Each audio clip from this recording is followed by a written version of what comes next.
ये देखिए बेटा, हम लोगों ने भूमि और जन के बारे में पढ़ा है और अब हम लोग आगे संस्कृति के बारे में जानेंगे, जो राष्ट्र का तीसरा मुख्य अंग है। ठीक है, तो पहले मैं इसकी रीडिंग लगाऊंगी और इसमें से सबसे ज्यादा व्याख्या जो है वो आती है। जो भूमि और जन है उसमें जो इम्पोर्टेंट फ्रेज है वो मैंने आपको बताए हैं, इम्पोर्टेंट पैराग्राफ्स, और उसके बाद संस्कृति से सबसे ज्यादा व्याख्या आपके में आती है। तो राष्ट्र का तीसरा अंग जन की संस्कृति है, ये मैं आपको पहले भी बता चुकी हूँ। तो चलिए अब हम लोग वर्ड बाय वर्ड जो व्याख्या के इम्पोर्टेंट पोर्शन है उसको थोड़ा डिस्कस करेंगे। ठीक है, तो लेखक यहाँ पर क्या कह रहे हैं कि राष्ट्र का तीसरा अंग जन की संस्कृति है। मनुष्यों ने युग युगों में जिस सभ्यता का निर्माण किया है वही उसके जीवन की श्वास प्रश्वास है। बिना संस्कृति के जन की कल्पना कबंध मात्र है। संस्कृति ही जन का मस्तिष्क है। संस्कृति के विकास और अभ्युदय के द्वारा ही राष्ट्र की वृद्धि संभव है। राष्ट्र के समग्र रूप में भूमि और जन के साथ साथ जन की संस्कृति का महत्वपूर्ण स्थान है।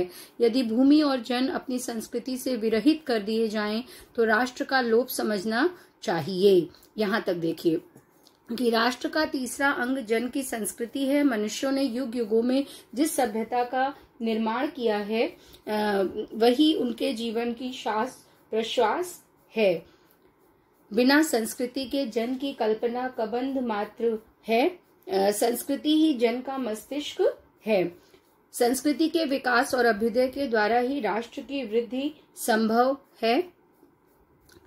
राष्ट्र के समग्र रूप में भूमि और जन के साथ साथ जन की संस्कृति का महत्वपूर्ण स्थान है। यदि भूमि और जन अपनी संस्कृति से विरहित कर दिए जाएं तो राष्ट्र का लोप समझना चाहिए। जीवन के विटप का पुष्प संस्कृति है। तो हम लोग अभी तक राष्ट्र का लोप समझना चाहिए, यहाँ तक पहले देखते हैं, फिर उसके बाद आगे का देखेंगे पंक्तियां कि यहाँ पर लेखक बेटा क्या कहना चाह रहे हैं। लेखक यहाँ पे ये कहना चाह रहे हैं कि जो एक सबसे पहले तो प्रसंग आपका चेंज होगा कि जो तृतीय अनिवार्य अंग है संस्कृति, उसका अर्थ और तात्पर्य पर विचार किया जाएगा।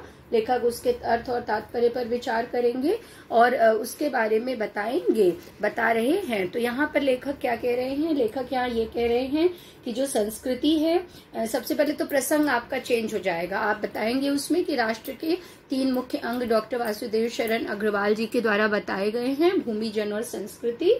और लेखक ने यहाँ पर राष्ट्र के तृतीय अनिवार्य अंग संस्कृति के अर्थ और तात्पर्य पर विचार किया है। क्या किया है लेखक ने इस अवतरण में? राष्ट्र के तृतीय अनिवार्य अंग संस्कृति के अर्थ और तात्पर्य पर विचार किया है। व्याख्या क्या होगी? व्याख्या जब हम इसको इन पंक्तियों को एक्सप्लेन करेंगे तो इसकी व्याख्या क्या बन करके आएगी? इसकी व्याख्या ये आएगी कि थोड़ा सा इसको हम लोग समझेंगे कि संस्कृति राष्ट्र का तृतीय अंग है और मनुष्यों ने अत्यंत प्राचीन काल से अपनी सभ्यता को अपनाया है और यही सभ्यता उनके जीवन के साथ एक रूप हो गई है। बहुत समय से मनुष्य ने अपनी सभ्यता को अपनाया है और यही सभ्यता उसके जीवन के साथ एक रूप हो गई है। और हम ये भी कह सकते हैं दूसरे शब्दों में कि ये जो जीवनदायिनी संस्कृति है यही मनुष्य के संपूर्ण कार्यों को ठीक रूप से चलाती है। जितने भी कार्य मनुष्य के हैं उनको सही रूप से चलाने का जो पूरा दारोमदार है वो किस पर है? वो इस जीवनदायिनी संस्कृति पर ही है।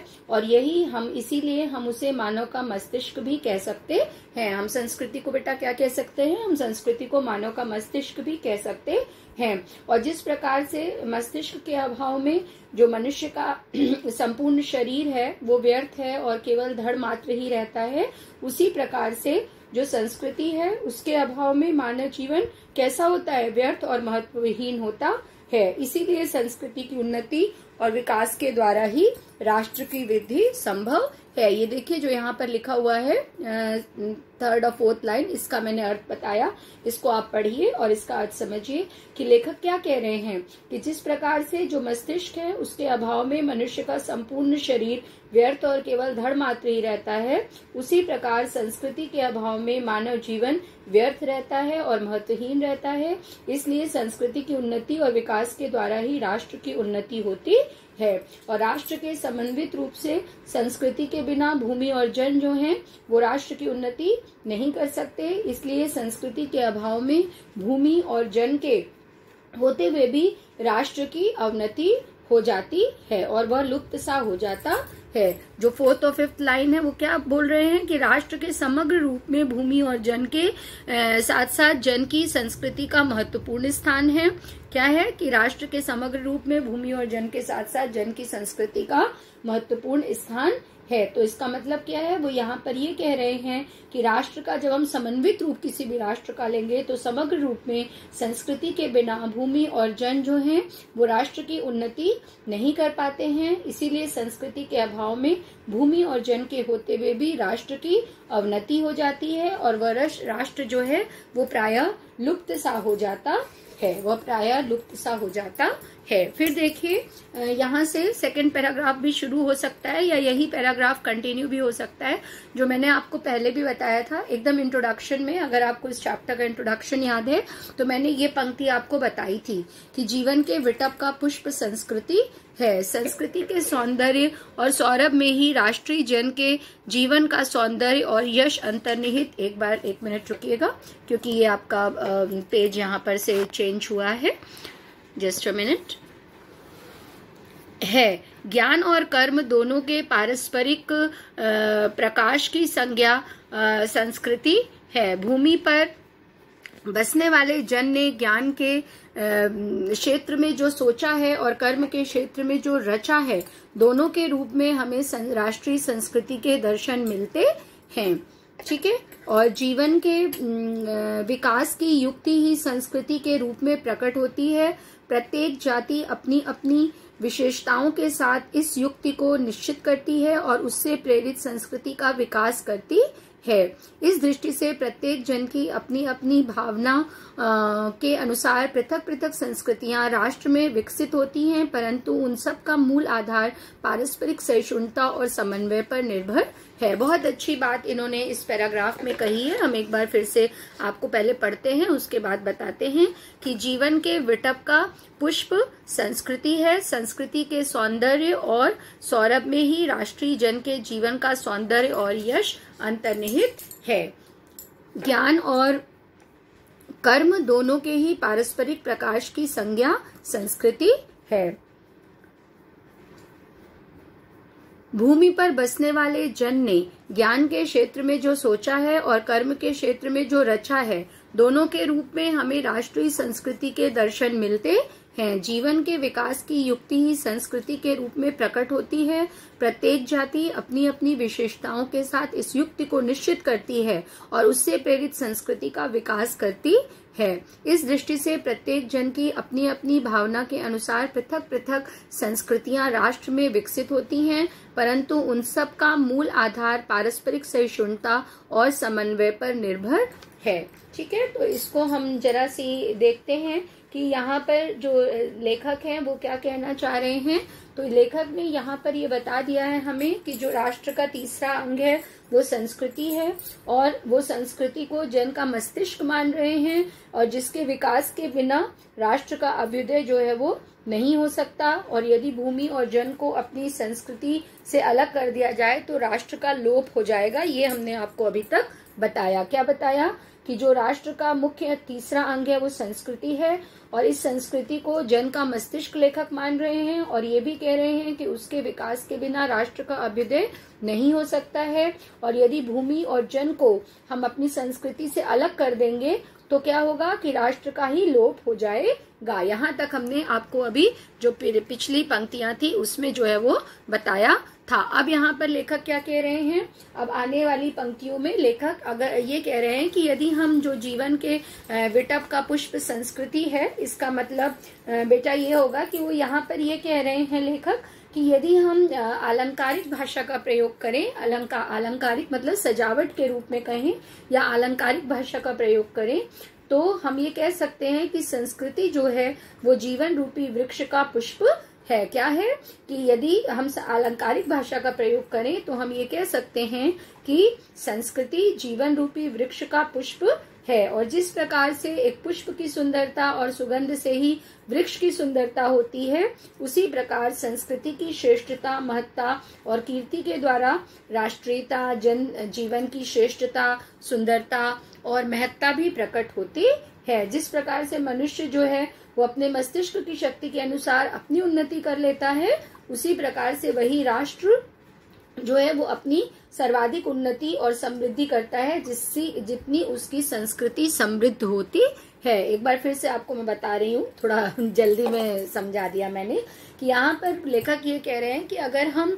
संस्कृति को अलंकारिक भाषा में, किस भाषा में, अलंकारिक, सजावट सुंदर सा बना करके प्रस्तुत करना चाहें और अलंकारिक भाषा का प्रयोग करें, तो हम ये कह सकते हैं कि जो संस्कृति है वो जीवन रूपी वृक्ष का पुष्प है, और जिस प्रकार से पुष्प की जो सुंदरता है और सुगंध है उससे ही वृक्ष की सुंदरता होती है, उसी प्रकार से संस्कृति की श्रेष्ठता या महत्ता और कीर्ति के द्वारा राष्ट्रीयता, जनजीवन की श्रेष्ठता, सुंदरता और महत्ता भी प्रकट होती है।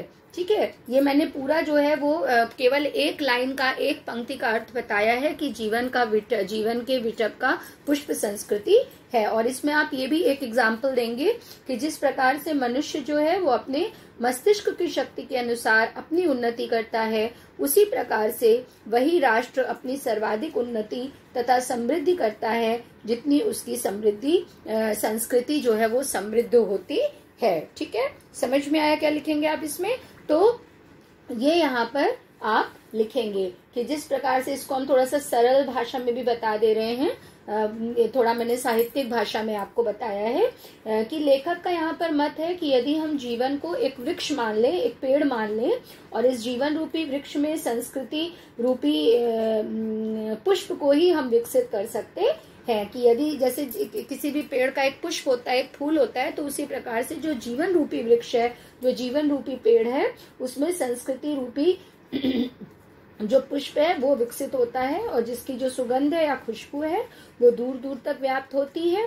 और किसी भी राष्ट्र की संस्कृति जितनी सुंदर और विकसित होती है, उतना ही सौंदर्य राष्ट्र के जनजीवन में भी व्याप्त रहता है। ये मैंने आपको सरल तरीके से भी और सरल करके बता दिया कि लेखक यहाँ पर ये कह रहे हैं कि यदि हम वृक्ष को एक पेड़ मान लेते हैं या वृक्ष मान लेते हैं, तो इस जीवन रूपी वृक्ष में संस्कृति रूपी पुष्प विकसित होता है, और जिसकी सुगंध या खुशबू बहुत दूर दूर तक व्याप्त होती है। और किसी भी राष्ट्र की संस्कृति जितनी अधिक सुंदर और सुविकसित होगी, उतना ही वो सौंदर्य राष्ट्र के जनजीवन में जो है वो व्याप्त होगा। ठीक है, समझ में आया? ये आपकी शुरू की 2 लाइनों का अर्थ है। फिर वो ये क्या कह रहे हैं यहाँ पे कि ज्ञान और कर्म दोनों के पारस्परिक प्रकाश की संज्ञा संस्कृति है। ठीक है, और भूमि पर बसने वाले जन ने ज्ञान के क्षेत्र में जो सोचा है, ज्ञान और कर्म दोनों के पारस्परिक प्रकाश की संज्ञा संस्कृति है, और भूमि पर बसने वाले जन ने ज्ञान के क्षेत्र में जो सोचा है और कर्म के क्षेत्र में जो रचा है, दोनों के रूप में हमें राष्ट्रीय संस्कृति के दर्शन मिलते हैं। यहाँ पर वो ये बता रहे हैं। तो इस पैराग्राफ का अर्थ हम किस तरह से करेंगे कि इसमें लेखक जो है वो मनुष्य को और उसकी संस्कृति को राष्ट्र के आवश्यक तत्व के रूप में मानते हैं। देखिए, जब भी मैं कोई भी पैराग्राफ आपका शुरू करती हूँ तो पहले मैं आपको हमेशा ये बताती हूँ कि उस पैराग्राफ में लेखक क्या कहना चाह रहे हैं, और ध्यान रखिएगा कि यही उन पंक्तियों का प्रसंग भी होगा। जो भी नए बच्चे हैं वो ये समझ लें, वैसे मैंने स्टार्टिंग में ही बता दिया था, बट जो भी सीबीएसई बोर्ड से बच्चे आए हैं, आई डोंट नो कि आपने पिछले साल कितना ग्रास्प किया और नहीं कर पाए क्योंकि आप लास्ट ईयर स्कूल नहीं आए थे। तो ये ध्यान दीजिएगा बेटा कि जो स्टार्टिंग में हम बोलते हैं वही उस पैराग्राफ का प्रसंग होता है। तो यहाँ पर लेखक ने मानव को और उसकी संस्कृति को राष्ट्र का आवश्यक तत्व बताया है, और संस्कृति के अर्थ को और महत्व को स्पष्ट करते हुए यहाँ पर लेखक कह रहे हैं कि मानव जीवन में ज्ञान और कर्म के समन्वय की जो आवश्यकता है उसको वो स्पष्ट कर रहे हैं। और वो कहते हैं कि जो राष्ट्र की संस्कृति है उसके अंतर्गत उस राष्ट्र के निवासियों के ज्ञान और कर्म दोनों का समन्वय होता है। किसी भी जो राष्ट्र की संस्कृति होती है उसके अंदर उस राष्ट्र के निवासियों का ज्ञान और कर्म दोनों का समन्वय होता है, और ज्ञान और कर्म को प्रकाशित करने वाले तत्वों जिसमें रहन सहन है, रीति रिवाज है, आस्था है, विश्वास है, भक्ति और विचार आते हैं, उनको प्रकट करने वाले स्वरूप को हम संस्कृति कहते हैं। और मानव ने जो भी ज्ञान अर्जित किया है तथा अपने आचरण के द्वारा जो कर्म का क्षेत्र उपस्थित किया है, उसके द्वारा हमें उस राष्ट्र की संस्कृति का ज्ञान हो सकता है। क्या कह रहे हैं लेखक कि मनुष्य ने अपने जीवन में जो कुछ भी नॉलेज ली है, जो कुछ भी ज्ञान ग्रहण किया है, अर्जित किया है, और अपने आचरण के द्वारा जो भी कर्म का क्षेत्र उपस्थित किया है उसके द्वारा हमें उस राष्ट्र की संस्कृति का ज्ञान हो सकता है। और जीवन की प्रगति के लिए किए गए समस्त कार्यों की पहचान जो है वो किससे होती है? संस्कृति के द्वारा ही होती है। हम अपने जीवन में किस प्रकार की से प्रगति कर रहे हैं और हम किस प्रकार के कार्यों में संलग्न हैं, इन सब की पहचान कौन कराती है? संस्कृति कराती है। और वो ये भी यहाँ पर कह रहे हैं कि प्रत्येक जाति, यहाँ पर से देखिए कि वो प्रत्येक जाति अपनी अपनी विशेषताओं के द्वारा इस युक्ति को निश्चित करती है और उससे प्रेरित संस्कृति का विकास करती है। क्या कह रहे हैं वो? कि प्रत्येक जाति अपनी अपनी विशेषताओं के साथ इस युक्ति को निश्चित करती है और उससे प्रेरित संस्कृति का विकास करती है। तो यहाँ पर लेखक ये कहना चाह रहे हैं कि जो प्रत्येक जाति है वो अपनी जातिगत विशेषताओं के आधार पर संस्कृति का निर्माण करती है और इस प्रकार से एक राष्ट्र में प्रत्येक जाति अपनी अपनी संस्कृति का निर्माण करती है, जिससे कुछ बाह्य भिन्नता भी होती है, लेकिन सभी का जो मूल आधार होता है वो सहयोग और सहनशीलता होता है। अतः भिन्नता में भी एकता जो है वो विद्यमान रहती है और यही भारतीय संस्कृति की अनुपम विशेषता है। लेखक यहाँ पे क्या कहना चाह रहे हैं कि प्रत्येक जाति अपनी जातिगत विशेषताओं के आधार पर संस्कृति का निर्माण करती, जो जिस जाति का होगा, जिस धर्म का होगा, वो अपने रहन सहन को उसी तरह से करेगा ना। जैसे आपको मैंने एक बार क्लास में कोई चैप्टर पढ़ाया था मुझे, तो उस चैप्टर में जब भारतीय संस्कृति की बात हुई थी तो मैंने आपसे एक चीज कही थी कि आप ये चीज ध्यान देंगे कि भले ही हम सब लोग एक हैं, सब है, लेकिन हम जिस परिवार में, जिस जाति में, जिस धर्म में पैदा होते हैं, हम पर उसका अनुकूल या प्रभाव पड़ता है, प्रत्यक्ष रूप में या अप्रत्यक्ष। क्यों? क्योंकि बच्चा जो है उसी तरह से बड़ा होता है जिस प्रकार के घर में वो रहता है, जिस प्रकार के सामाजिक परिवेश में रहता है, जिस प्रकार के स्कूल में जाता है। तो इन सारी चीजों का, यही सारी चीजें तो है संस्कृति। तो इन सारी चीजों का समावेश जो है वो व्यक्ति के आधार पर, व्यक्ति की संस्कृति को प्रभावित करता है। इन सारी चीजों का जो प्रभाव है वो व्यक्ति की संस्कृति को बताता है। और इस प्रकार से एक राष्ट्र के रूप में प्रत्येक जाति जो है वो अपनी अपनी, क्योंकि प्रत्येक जाति जो है वो अपनी जातिगत विशेषताओं के आधार पर संस्कृति का निर्माण करती है। ठीक है ना? क्या कह रहे हैं हम कि जो प्रत्येक जाति है वो उसकी जो जातिगत विशेषताएं होंगी उसके आधार पर संस्कृति का निर्माण करती है। तो इसलिए एक राष्ट्र में जो प्रत्येक जाति अपनी अपनी संस्कृति का निर्माण करेगी, जिसमें बाहर से कुछ भिन्नता होगी, लेकिन सभी का मूल जो है वो क्या होगा? मूल आधार सहयोग और सहनशीलता होगी और इसीलिए भिन्नता में भी एकता रहती है। और यही भारतीय संस्कृति की अनुपम विशेषता भी आप कह सकते हैं कि भिन्न भिन्न भावनाओं के होते हुए भी और पृथक पृथक संस्कृतियों के होते हुए भी उन सब का जो मूल आधार होता है वो क्या है? वो पारस्परिक प्रेम पर और सहिष्णुता और सहयोग पर निर्भर करता है और इसीलिए भिन्नता में भी एकता विद्यमान रहती है।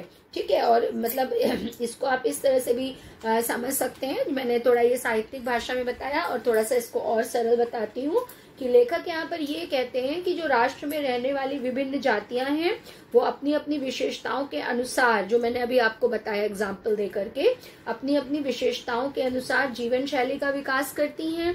राष्ट्र में जितनी भी जातियां हैं विभिन्न, वो अपनी अपनी विशेषताओं के अनुसार जीवन शैली का विकास करती हैं और इसीलिए उनका आचार, रहन सहन, विचार, खान पान, शिक्षा, सामाजिक व्यवस्था सब अलग अलग होती है। और इन्हीं विशेषताओं के आधार पर जाति संस्कृति का, किसी भी जाति संस्कृति का विकास होता है और निर्माण होता है। और इस दृष्टि से विचार करने पर हम ये पाते हैं कि एक राष्ट्र में रहने वाली जो भिन्न भिन्न जातियां होती हैं उनकी अपनी अलग अलग संस्कृति होती है, लेकिन उन सब का जो मूल आधार होता है वो पारस्परिक समन्वय, सहिष्णुता, सहयोग की भावना में निहित होता है। किस पे?